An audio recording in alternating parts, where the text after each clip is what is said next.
as what was reported several times, which NERC didn't controvert, was, I mean, if you Google it, you see the headlines all over the place. Discos must meter all consumers by October 2016, NERC.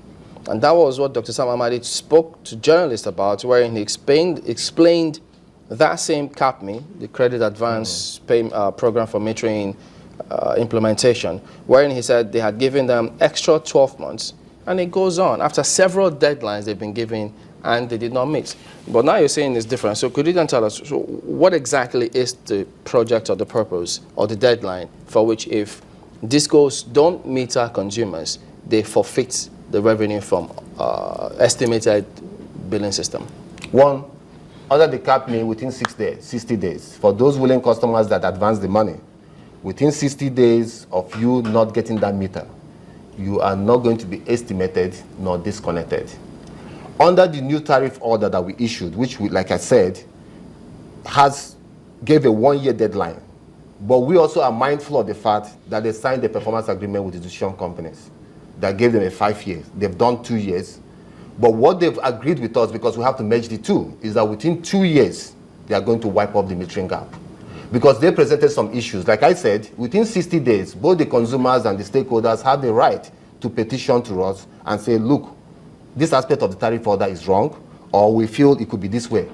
They've proved to us that within a time frame of this, it may be pretty difficult to get all the manufacturers in the US and Germany and China, including the installation logistics, to do that they would rather prefer they do their performance agreement, which they signed, which is binding with the government.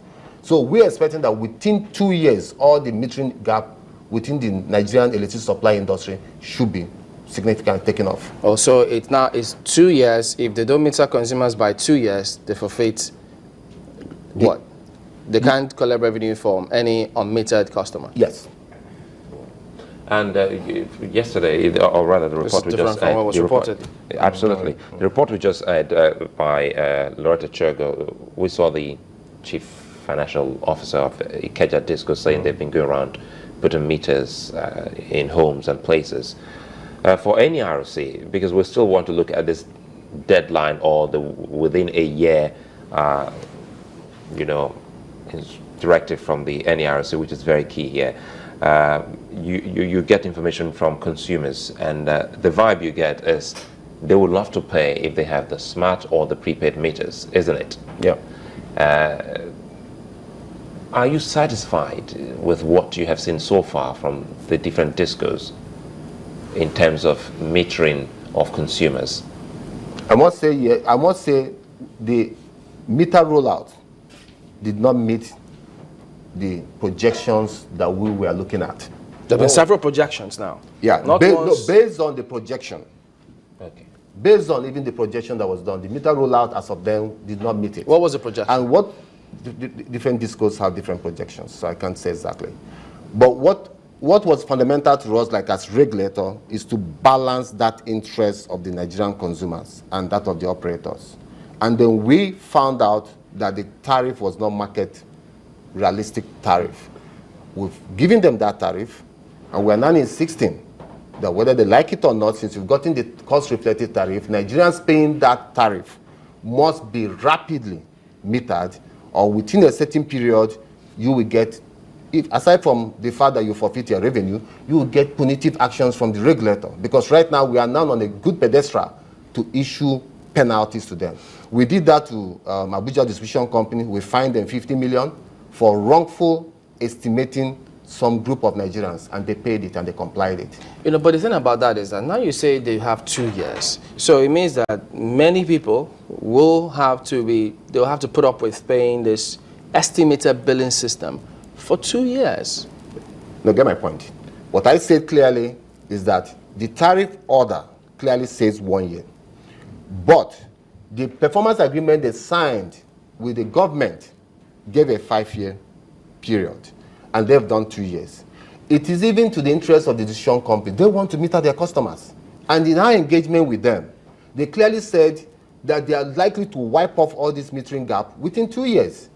Because we also have to factor into the fact that if they don't meter those customers, contrary to what people say, we've done some research on this, and we found out that there are a lot of loss of revenue because people don't have meters. If you're traveling along the highway, you see a lot of shops with incandescent bulbs on all through because they don't have meters. And it's affecting even our regulatory instrument that we want to introduce, which is energy efficiency. Nigerians are complaining about bills now because we have not fully adopted energy efficiency initiatives. Because if you do energy efficiency initiative, demand side management, your tariff will go as low, you can save as low as 35%. I've done it in my house and I've saved a lot. So right now, we trigger that metering should be a key component of this tariff to make sure that we increase metering, and then we can now also trigger in the consumer assistance fund, power consumer assistance fund that is meant for the poor. It's there in the act. But power consumer assistance fund rollout will not be effectively rolled out if we don't have adequate meters. So the issue about metering for Nigerian consumers, the issue about fees charges, the issue about crazy billing are components that we are mindful of, that Nigerians are complaining about this, and we've triggered it into the tariff that going forward, you must have to do these things or you lose your revenue, or you get penalties from the regulator. So on estimated billing, we also have estimated billing methodology. They cannot go ahead and estimate you wrongfully. And as regulator... But they've been doing that. As regulator, we have set up a mechanism to monitor those unmetered customer bills. And where we find any violation of our order in terms of adopting the estimated billing methodology, we're going to find them. We did that in Abuja. What's the method and how do you monitor? We sent our team. We have zonal offices. We have newspaper VATs. We have Consumer Protection Council that once in a while we talk to. If there are bills that come in on estimated billing, we analyze that. If we find out that it's not in line with our tariff, and we intend to send some of our inspectors to go out to the field and get the bills of Nigerian consumers on a random basis, study them. If we found out that did not adopt to the estimated billing methodology, we are going to penalize the distribution company involved. And that will send the lesson to others not to do it. Let's talk about the bills now, the tariff itself. Okay. By how much really did we increase the tariff? There are some classes that tariff remain the same. The R1 class, which belongs to the less privileged Nigerians, still remain at 4 naira. Who are those people? Those people who consume 50 kilowatts and below in a month. These are the poorest of the poor. And therefore, the Act provides that we have to do a cross-subsidy scheme. So the likes like R2 class, their tariff also went up. But compared to countries like Ghana, their tariff is on 33 naira, including a fees charge of 300 and something naira, far higher than our own. In Gambia, that adopted the same model that we have with zero fees charge, their tariff is 45 naira or 48 But some of these naira. countries have different operating systems and environments. No, because I was referring to, because I was watching the news analysis that was done, and the NLC chairman was saying that the tariff compared to other countries, Nigeria was far higher. So I needed to respond to that Nigeria is not far higher than other countries. But what is fundamentally important is that as regulators, we are also consumers in our private homes. We have sisters and brothers and family that are consumers. There's no way we're going to approve something that is not realistic. What I think that is fundamental for us now is to find how do we help to mitigate any rate shock.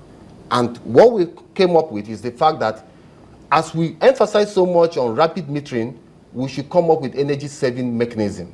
And that's why we have gone into collaboration with NOA.